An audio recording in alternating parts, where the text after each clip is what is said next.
I am Nikhil. I am studying in 9th standard.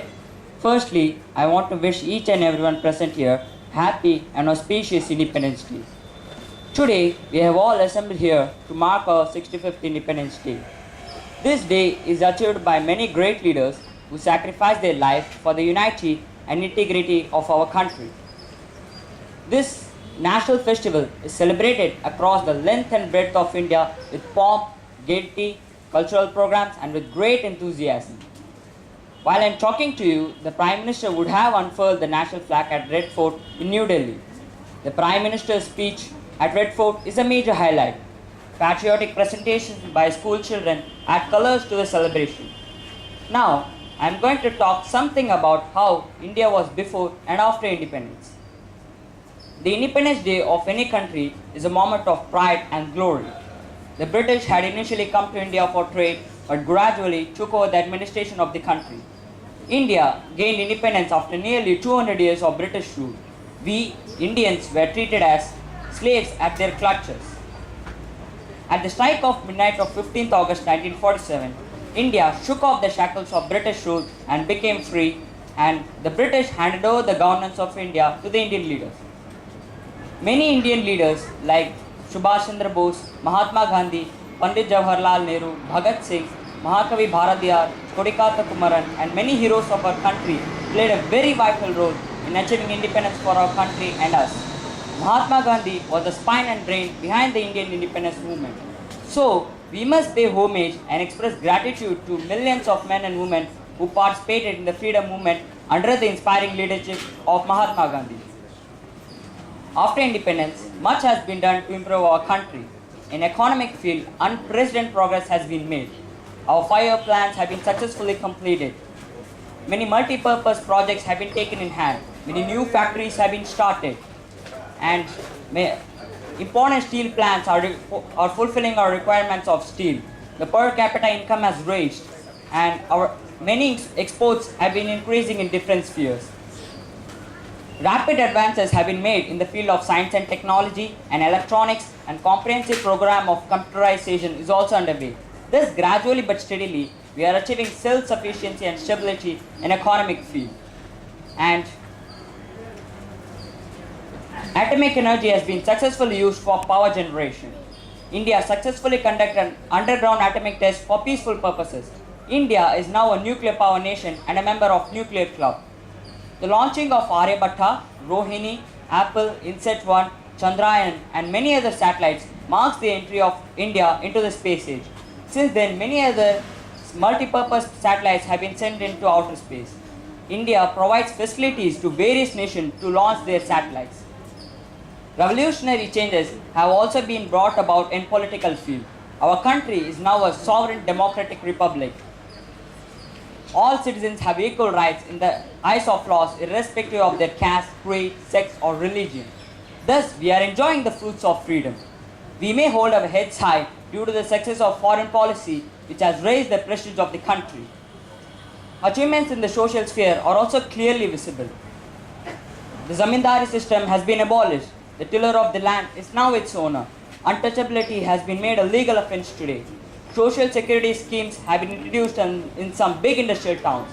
The government is busy in clearing slums and constructing houses for weaker sections of the society. Lakhs of refugees came to India first from Pakistan, then from Bangladesh and most recently from Ceylon. But India has successfully solved the refugee problem. This is a mighty achievement. But this long list of Free India's achievements should not make us proud. We should not feel satisfied by looking at our achievements. We should keep in mind the problems which are yet to be solved. The masses of the country are still poor and backward. Social evils still prevail. Corruption is widespread. Corruption collapses economy. If economy collapses, our country will collapse. But let me tell you something.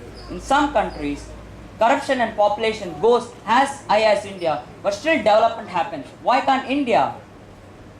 65 years have passed by since we got independence. But have we really got freedom? Yes, we have got freedom from the British, but we have not got freedom from corruption, bribery and violence. Black money is ruining our country's growth. Terrorism is raising its ugly head in several parts of the country. We must take all possible efforts to eradicate poverty, unemployment and of course corruption in our country and should keep on focusing on becoming a developed nation like US, UK, France, Germany, etc. And now I am going to talk about the role of youth in our country. Everyone knows our youngsters have efficiency and potentials. We need people like Dr. Abdul Kalam, who encourages the youth to be a role model and contribute to the development of the country. We need people like Subhash Chandra Bose, who initiated the Indian National Army and was involved in the national security. We need people like Dr. Radhakrishnan, who made revolution in encouraging students for education. We also need people like Mr. Narayana Murthy, who became a successful entrepreneur whom the world has recognized. We need more and more Narayana Murthy who can create global entities for generating employment for youth across the world. Besides being strong in economy, our country should encourage more and more youths to take part in Olympics and become champions. Nobel Prize winning in the field of science and technology should also be a target for Indians. And more importantly, educated and honest youth should come in the public life and serve the people.